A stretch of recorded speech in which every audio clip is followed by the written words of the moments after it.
Alors bonjour et bienvenue dans cette nouvelle vidéo d'Objectif 15.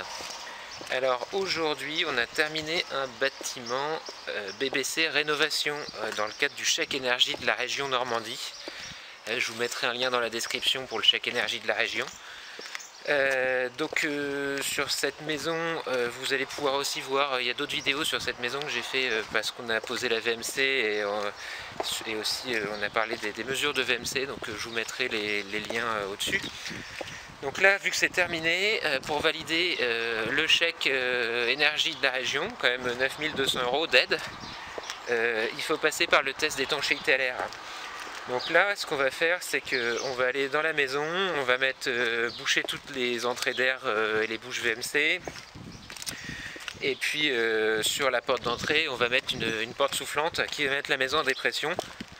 Ça va nous permettre d'une part de faire des mesures de fuite d'air, et d'autre part d'aller essayer de voir où sont les fuites d'air. Alors les fuites d'air, il faut savoir que c'est quand même ça peut aller jusqu'à 25% des pertes énergétiques dans une maison, donc c'est franchement pas à négliger quand on fait de l'isolation. Donc tout de suite on va se retrouver dans la maison pendant le test et puis on fera un petit débrief à la fin de la vidéo. Rénovation BBC en Normandie, donc on ne coupe pas au test d'étanchéité à l'air qui est nécessaire pour pouvoir obtenir le chèque énergie, le niveau maximum du BBC Rénovation qui se trouve à 9200 €. Donc on passe par ce test là. Donc là c'est une maison qu'on vient de terminer, donc sur laquelle on fait le test avant d'avoir les résultats. Alors, donc dans le cadre du test d'étanchéité à l'air, on bouche évidemment tout ce qui est passage d'air, donc tout ce qui est renouvellement d'air.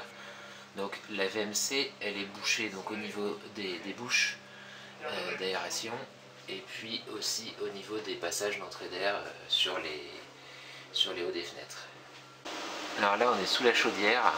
Alors les passages des tuyaux pour les radiateurs et puis pour la plomberie en général, ça reste toujours très compliqué. Donc là on a une petite perte à ce niveau-là, et donc c'est un petit peu, ça fait partie des pertes qu'il y a. Et ça c'est systématique, c'est des zones qui sont vraiment difficiles à traiter. Donc dans un test d'étanchéité à l'air, bon, on a le ronron autour, c'est normal, le ventilateur est en route.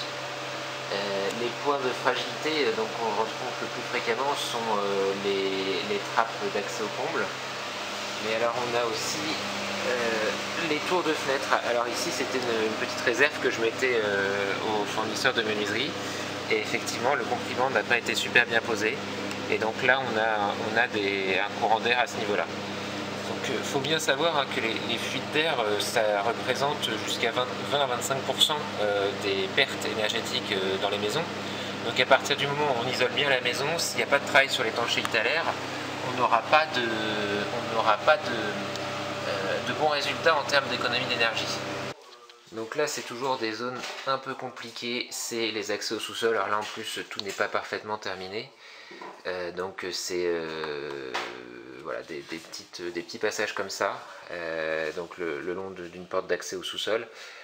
C'est là qu'on peut aussi avoir des grosses fuites, et puis l'accès au sous-sol reste toujours un endroit compliqué à gérer. Alors le résultat du test est de 1,22.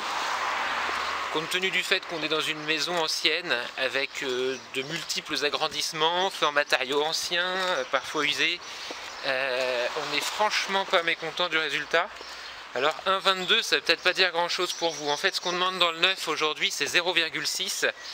Alors en fait c'est des fuites en mètres cubeurs par mètre carré de surface déperditive, donc ça ne veut pas dire grand chose. Bon, ce qu'il faut voir c'est que en rénovation quand on arrive à 1 c'est très bon, le neuf étant à 0,6.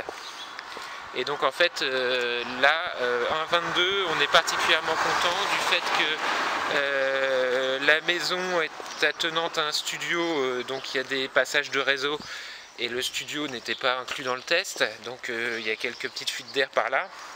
Et puis surtout la maison est sur une ancienne cave avec donc la cage d'escalier, et ça c'est toujours une grosse source de fuite D'autant plus que là pour le coup c'est le particulier qui faisait ses travaux de finition en interne qui l'a réalisé pour des raisons économiques, et que c'est jamais quelque chose de très facile pour un particulier. Donc voilà, donc la vidéo est maintenant terminée, donc vous pourrez voir les différentes vidéos d'Objectif 15 qui vont s'afficher à droite et à gauche de ma tête. Et puis moi je vous dis à bientôt pour une nouvelle vidéo sur nos chantiers d'Objectif 15 ou sur la transition énergétique plus en général si c'est sur Goodbye Kilowattheure. Allez, à bientôt.